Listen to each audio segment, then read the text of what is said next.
Fidèles internautes, bonsoir ou bonjour selon l'endroit où vous vous trouvez et où vous nous regardez actuellement sur votre média préféré Inside News 241.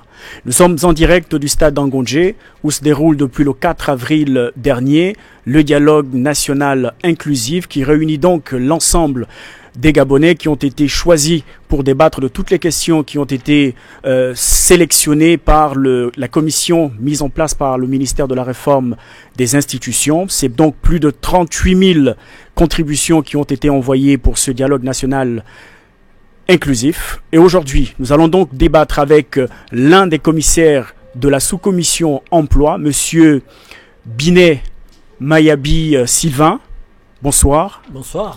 Alors, Monsieur Sylvain Mayabi est donc secrétaire général de l'Organisation nationale des employés du secteur du pétrole, mais il est également commissaire dans la sous-commission emploi. Nous allons donc avec lui, chers internautes, débattre sur 4 points principaux. D'abord, le dialogue national. Ensuite, le climat social dans le secteur pétrolier. Et nous allons enfin aborder la question de l'accident de Perenco qui a eu lieu le 22 mars 2024 et surtout l'arrêté numéro 024 du 16 avril dernier qui a donc été signé par le président de la transition, le général de brigade Brice Clotaire Oligingema, un arrêté qui va donc permettre la mise en place d'une commission sociale et nous allons donc en débattre aujourd'hui avec notre invité. Monsieur Mayabi, que peut-on dire aujourd'hui de ce dialogue national inclusif, vous qui avez été au cœur même des débats dans la sous-commission emploi? Merci. Donc j'ai été et je suis toujours, parce que le dialogue prend fin par la cérémonie de clôture le 30 avril. Et je suis dans la commission économie, la sous-commission emploi. Et donc dans cette commission, nous avons débattu de 3 thématiques: le code du travail, l'emploi et la fonction publique. Et hier, la commission économie dans son entièreté et la sous-commission emploi de manière particulière a fait sa plénière pour clôturer les travaux donc, de cette commission. Les recommandations que nous avons portées relèvent des attentes des populations. Le but, c'était de trouver les voies de mise en œuvre des demandes formulées par les populations. Vous avez parlé de 38 000 demandes au départ. Dans la commission emploi où nous étions, nous avons plus de 2500 recommandations des citoyens. Et dans la commission emploi, travail, code du travail, nous avons près de 1500 recommandations. Qu'est-ce qu'on peut retenir de cette commission et sous-commission emploi? On ne va pas livrer les secrets, ce n'est pas de notre responsabilité. Mais ce que nous pouvons dire, c'est que les attentes des populations liées à la révision du Code du travail ont été discutées. Et fort certainement, ces recommandations ont été réaffirmées par la sous-commission emploi. Alors, sans trahir un secret, parce que de toutes les façons, certains de ces éléments, donc les propositions qui ont été faites, relèvent justement des propositions des Gabonais. Est-ce qu'il y a comme ça quelques éléments que vous pouvez sortir pendant cette émission? Oui, les Gabonais ont demandé que la protection de l'emploi et la priorisation de l'emploi des nationaux soient remontées dans le Code du travail. Et nous avons discuté donc des quotas de la main-d'œuvre étrangère. Donc nous avons fait des propositions qui réduisent au maximum le taux de travailleurs étrangers à engager dans les entreprises du secteur privé et parapublic au Gabon. La question également de la précarité de l'emploi. Vous savez que notre pays, notre secteur privé et parapublic souffre du phénomène des contrats 1 mois, des contrats 2 mois, avec des bas salaires, avec des conditions de travail insécuritaires. Donc, ces questions ont été évoquées et la lutte contre la précarité de l'emploi a été mise en avant dans nos propositions en demandant que dorénavant, la loi 20/2007 sur la mise à disposition personnelle soit la priorité de respect par les employeurs pour lutter contre la précarité de l'emploi. Et vous avez l'impression, par rapport aux mécanismes, par exemple, qui ont été mis en place, qu'il va y avoir plus de rigueur? Est-ce que vous croyez, parce que la loi au Gabon existe, c'est d'ailleurs une des questions que que relevaient la plupart des contributeurs, c'est qu'on a un corpus juridique suffisamment fourni, mais le problème souvent, c'est au niveau du respect ou plutôt de la mise en application de ces lois. Est-ce que dans les discussions qui ont eu lieu, dans les propositions qui ont été faites, ou plutôt les améliorations qui ont été proposées dans la sous-commission emploi, il y a des réels mécanismes justement de suivi de cette loi qui va être proposée après? Les mécanismes existent, c'est l'inspection du travail. Sauf que ces mécanismes, cet organisme de l'État qu'est l'inspection du travail, ne dispose pas de moyens. Insuffisance des hommes et des femmes qui constituent ce métier.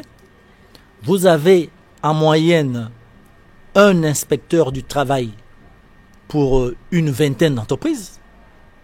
Vous avez en moyenne 3 inspecteurs du travail disponibles dans les provinces. Parfois, les départements n'ont pas d'inspecteurs du travail. Vous avez des inspecteurs du travail qui existent, qui n'ont pas de moyens pour effectuer leur mission. Ils n'ont pas de moyens didactiques. Ils n'ont pas de moyens roulants. Ils n'ont pas de moyens financiers. Donc, ils doivent, parfois par leur propre salaire, acheter du papier pour imprimer un procès verbal d'une conciliation avec un employeur. Ils doivent parfois payer le taxi, prendre un taxi, payer une course pour aller contrôler un employeur. Donc, dans la majeure partie des situations, ce sont finalement les employeurs qui deviennent les mécènes des inspecteurs. Ce sont les employeurs qui fournissent aux inspecteurs les moyens roulants, les moyens techniques, les moyens didactiques pour effectuer leur mission. À ce moment-là, quelle objectivité pouvait attendre d'un inspecteur du travail qui se retrouve dans une entreprise par les moyens de l'entreprise, par la volonté de l'entreprise et parfois par un per diem de l'entreprise. Donc, le problème, il faut que l'État prenne ses responsabilités. On doit sortir de la situation où tous les moyens de l'État sont concentrés dans les administrations dites de souveraineté, les impôts, les douanes, le pétrole, et là-bas on donne tous les moyens qu'il faut aux inspecteurs. Quand des inspecteurs des impôts, des inspecteurs des douanes, des inspecteurs des hydrocarbures arrivent dans les entreprises, mais c'est des petits roitelets. Les employeurs se plient. Mais quand les inspecteurs arrivent, mais c'est à la limite comme si personne n'est arrivé.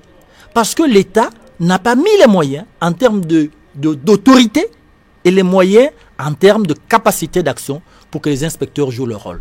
Et donc, demain, au sortir du dialogue national, il faudrait que les autorités en place donnent les moyens aux inspecteurs du travail. Il faudrait que les autorités en place, dans le cadre, par exemple, du concours de l'EPCA et de l'ENA qui est en train de se faire, il faut réserver un nombre de places important pour les inspecteurs du travail parce que le nombre est déficitaire. Voilà. On ne peut pas juger, accuser les inspecteurs de corrompus si l'État leur met dans des conditions de corruption. D'accord.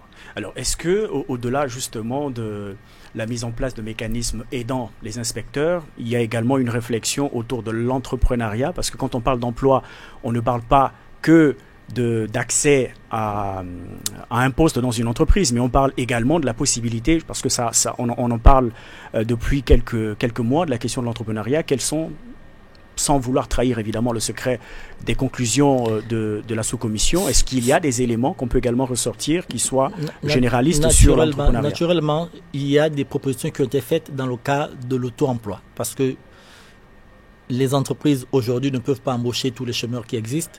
La fonction publique ne peut pas embaucher tous les chômeurs qui existent. Quand bien même nous avons relevé que la fonction publique peut encore embaucher beaucoup de Gabonais. Il y a des postes, il y a des métiers, il y a des situations qui sont occupées soit par des fonctionnaires fantômes, soit par des personnels étrangers. Dans les entreprises parapubliques et privées, c'est pareil. Il y a des places, mais qui sont occupées en majorité par des étrangers, pour lesquels les compétences nationales sont disponibles.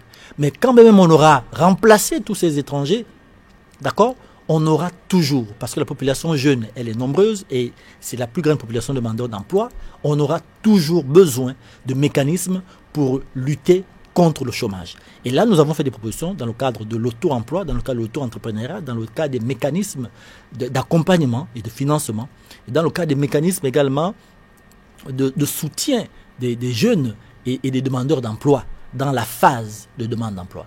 Donc, des propositions ont été faites, des soutiens, d'accompagnement financier, d'accompagnement en termes de suivi et en termes de financement des projets ont été faits pour qu'on démystifie l'entrepreneuriat.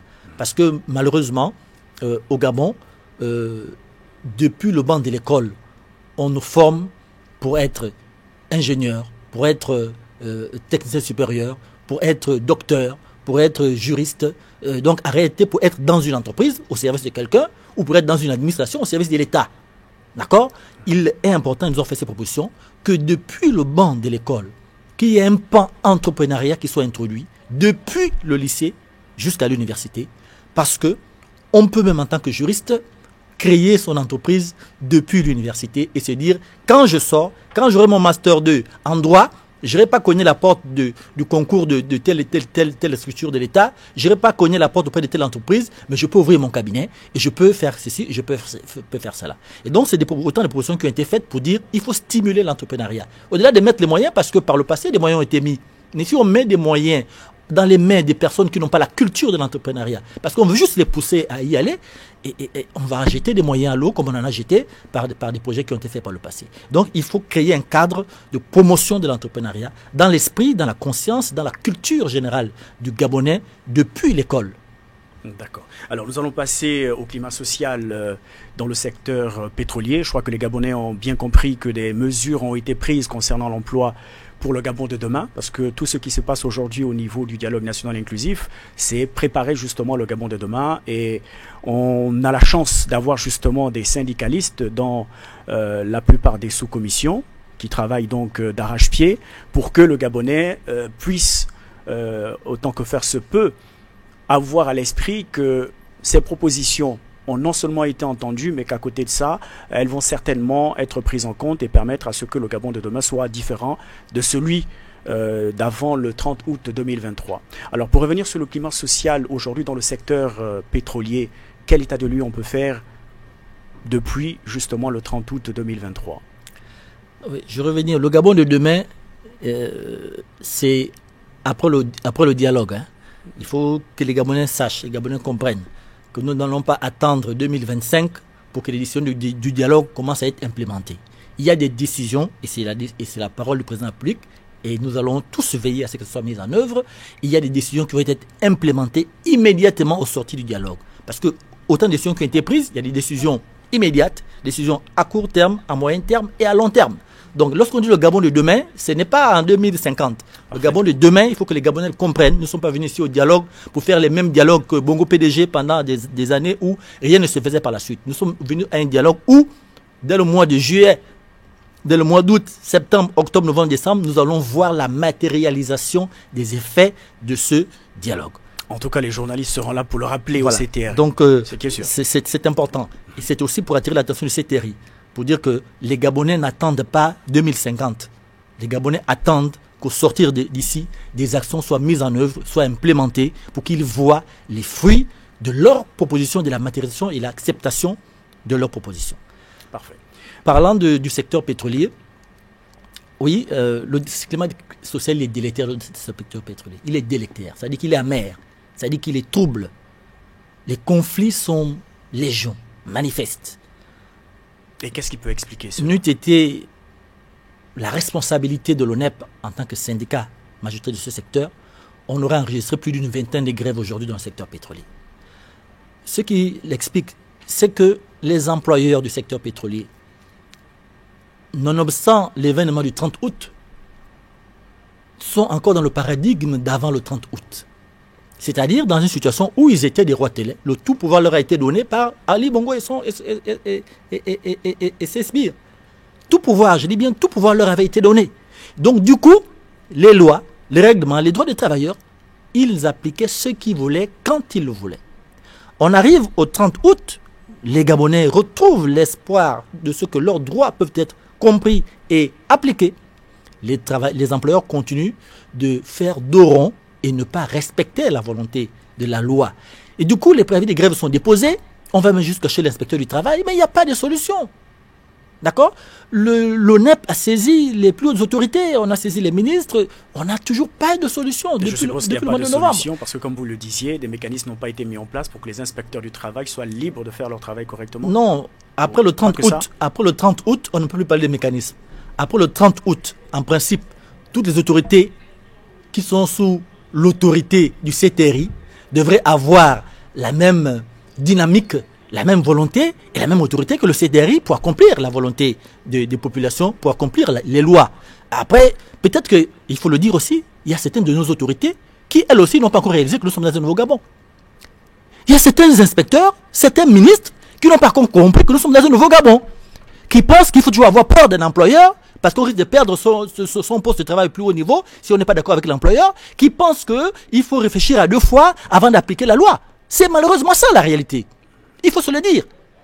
C'est pourquoi aujourd'hui, un syndicat qui pose des problèmes, qui doit trouver solution auprès de l'inspecteur, pas de solution, qui doit trouver solution auprès des ministres de tutelle, il n'y a pas de solution, on est obligé d'aller chez le président de la République pour aller poser des problèmes. Dans un pays normal, ça n'existe pas. Mais vous comprenez que nous sommes dans le cas de transition, il y en a qui croient, d'autres qui ne croient pas. Nous, nous y croyons. C'est pourquoi nous pensons que si les autorités nommées par le CTRI ne comprennent pas qu'il faut faire appliquer la loi et exercer l'autorité qui leur est donnée par le CTRI, nous on va directement vers le CTRI. Et c'est ce qui a fait que l'ONEP, le 23 février 2024, a été reçu par le président de la République, chef de l'État.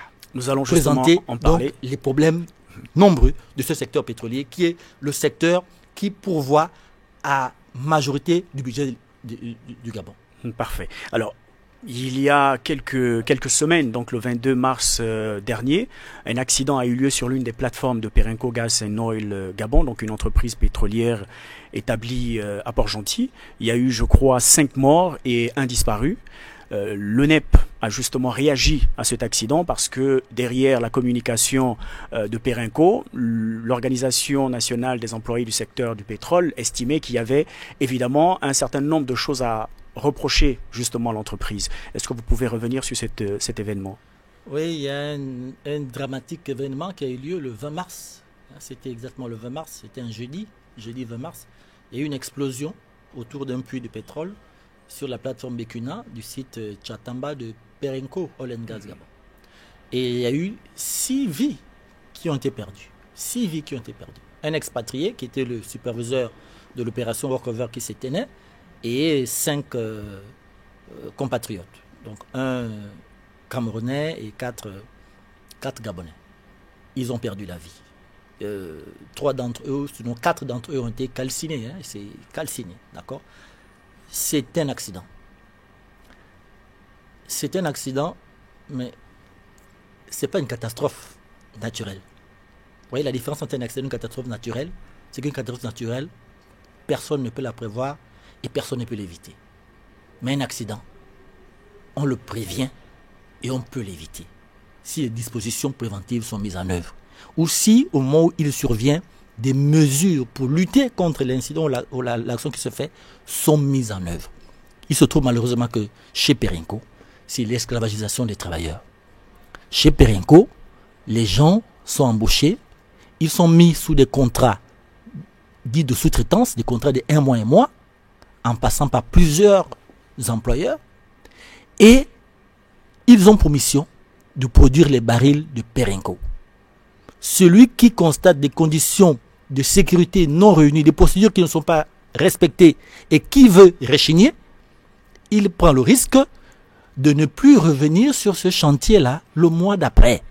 Mais pourtant, du coup, les gens y travaillent en fait dans la peur. Ils sont esclaves de leur bout de pain. Parce qu'ils se disent, si je ne fais pas mon travail malgré que les conditions ne sont pas réunies, eh bien, quand je sors d'ici, je ne reviens plus sur mon site d'installation. Oui, sur ce site de Perenco, au cours de cette opération de workover, les conditions de sécurité n'ont pas été réunies pour éviter cet accident. Et lorsque l'éruption de brut s'est déclarée, le pétrole, il est sous-sol, il est bien loin. Par moyen de pression, il quitte le fond, il vient en surface.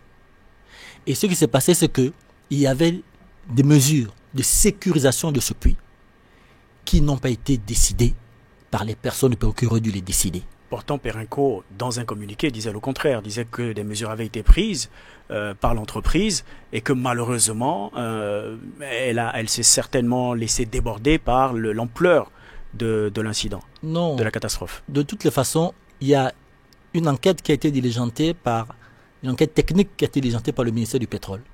Bon, j'ose espérer que ce ministère du Pétrole sera dans l'esprit de la restauration de la dignité du travailleur gabonais pour que la vérité soit faite.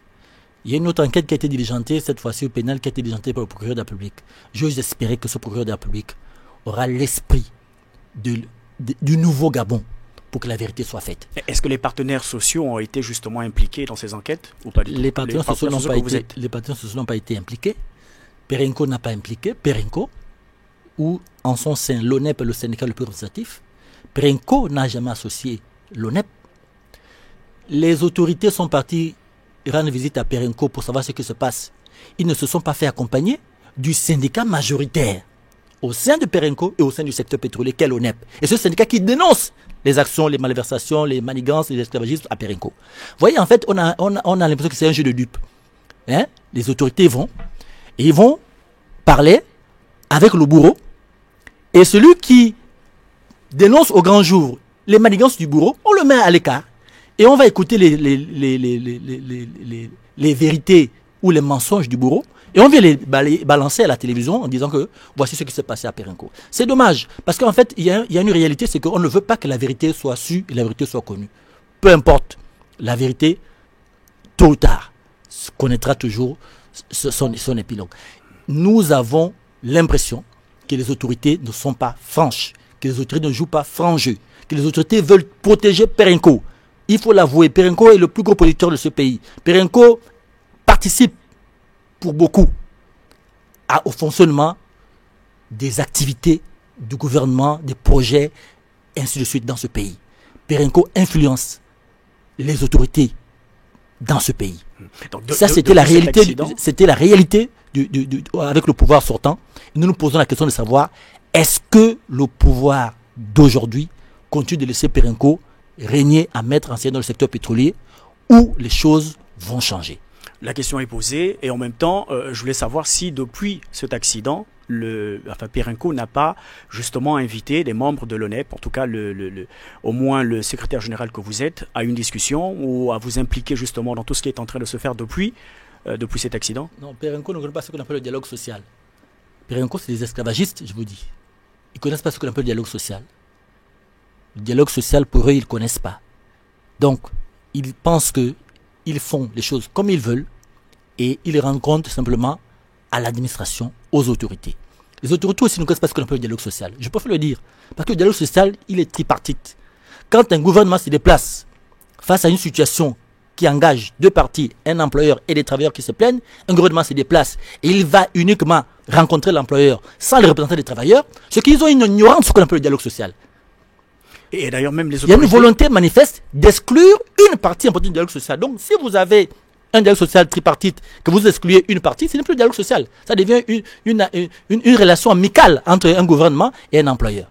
D'accord. Donc les autorités ne vous en ont plus convié depuis, en tout cas, que l'accident a eu lieu. Est-ce que vous avez eu une discussion avec le ministère? Aucune autorité, ministère ou quoi, ne nous a approchés, ne nous a abordés, ne nous a associés dans tout ce qu'ils font, dans le secret. D'accord.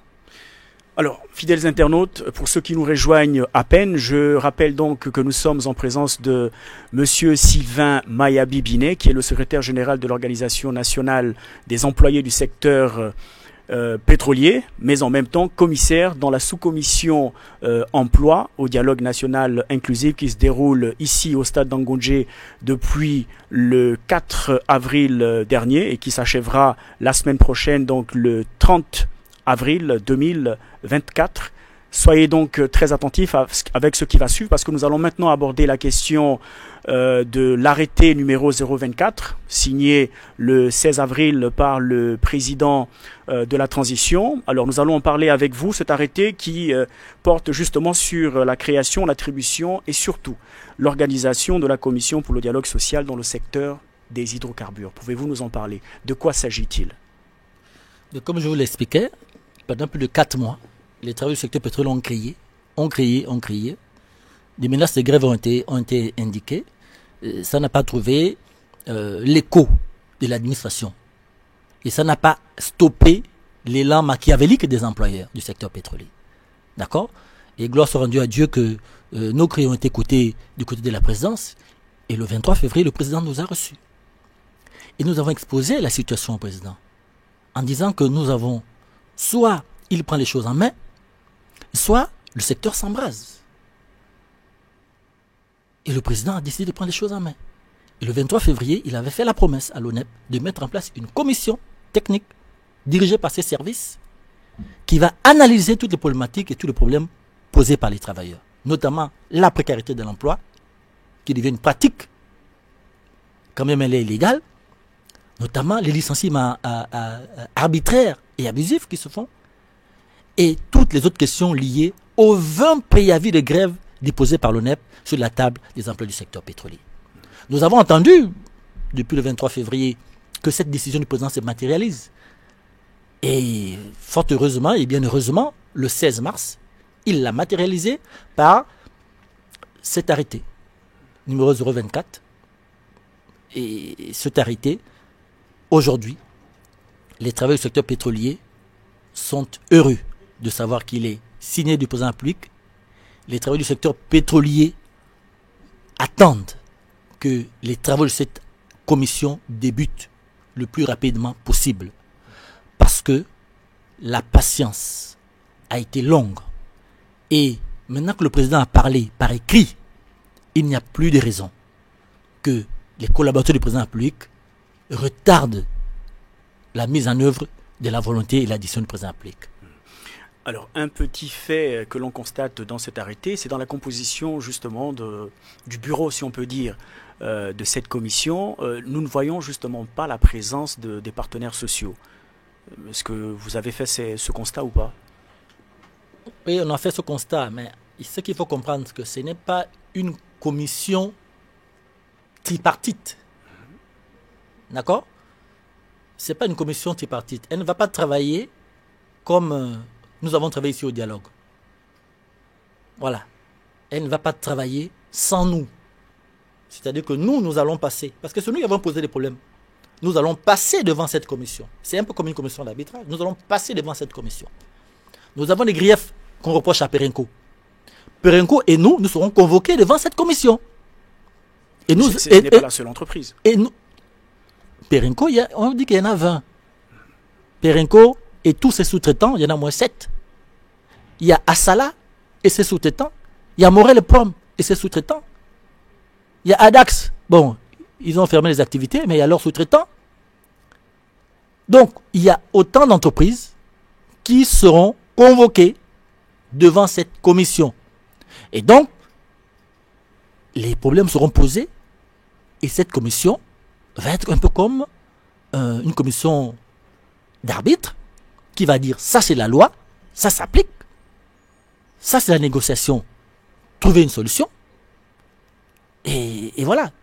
Donc à vous entendre, on a l'impression que vous êtes confiant que cette commission peut effectivement sortir un travail qui permettra de rassurer dans un premier temps les partenaires sociaux que vous êtes, mais surtout, vous avez l'impression qu'avec cette commission, les employés du secteur pétrolier vont enfin être entendus.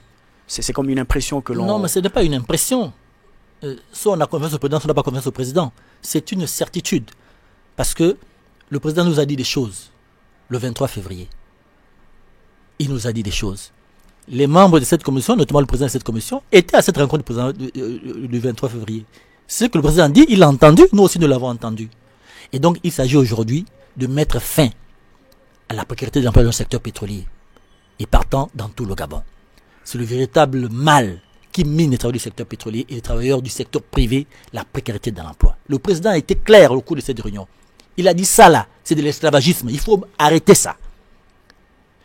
Sur les 20 préavis de grève, 80% des demandes dans ce préavis de grève, c'est de mettre fin à l'esclavagisation des travailleurs dans le secteur pétrolier, à cette précarité de l'emploi. Donc nous sommes dans un forum où le président a donné une mission à des gens pour dire, régler ces problèmes-là. Et il y a des consignes qui ont été données fermes. Nous allons les rappeler aux membres de cette commission. Parce que nous avons tous été présents dans ce que le président dit. C'est pourquoi nous disons, vivement que cette commission débute ses travaux. Parce que nous sommes déjà en train, et nous l'avons déjà dit, merci au président de la République d'avoir fait sa part. Maintenant, à la commission de faire sa part. Nous voulons dire que nous avons entendu ça et là des voix qui se lèvent, qui disent des choses sur l'arrêté, sur pas mal de choses. Bref, nous, tout ça, ça ne nous aide pas. Les interprétations juridico-politico-régionalistes, ce n'est pas notre préoccupation. Le président a décidé par un texte réglementaire. La décision du président nous satisfait pleinement. Elle répond à nos attentes. Nous voulons voir la matérialisation de cette décision. Elle concerne premièrement les demandeurs. Et les demandeurs, ce sont les travailleurs du secteur pétrolier et activités connexes. Les demandeurs, ce n'est pas les employeurs. Les demandeurs, ce n'est pas les politiciens. Les demandeurs, ce n'est pas les activistes. Les demandeurs, ce n'est pas les conseils du président. Les demandeurs, ce sont les travailleurs du secteur pétrolier et activités connexes. Et nous disons, Monsieur le Président, nous sommes satisfaits. Nous vous disons merci. Monsieur le Président, ne vous laissez pas distraire par les personnes qui veulent créer la zizanie pour que la mise en œuvre de cette commission ne se fasse pas et que les travailleurs se lèvent pour faire de la grève dans le secteur pétrolier, alors que vous avez déjà décidé de ce que les solutions doivent être trouvées. Nous attendons que les solutions soient trouvées. Les gens qui font le bruit, ça ne nous regarde pas et nous ne sommes pas comptables de ça. Nous voulons voir cette commission commencer ses travaux avant le 1er mai. Le 1er mai, c'est la fête du travail. Et il serait souhaitable que cette fête-là soit célébrée dans le secteur pétrolier avec faste parce que cette commission aura commencé ses travaux. Mesdames et messieurs, fidèles internautes, c'est donc sur ces mots de monsieur Sylvain Mayabi-Binet que prend fin notre émission. Je vous rappelle que monsieur Sylvain Mayabi-Binet est secrétaire général de l'Organisation nationale des employés du secteur du pétrole, mais accessoirement, c'est également un des commissaires de la sous-commission emploi dans la commission économie. Nous allons donc vous dire merci de nous avoir suivis et surtout, restez connectés. N'oubliez pas, nous sommes à la fois sur Facebook, TikTok et YouTube. Merci de nous avoir suivis. C'était votre humble serviteur, monsieur Ferdinand Demba, accessoirement directeur de publication. Merci.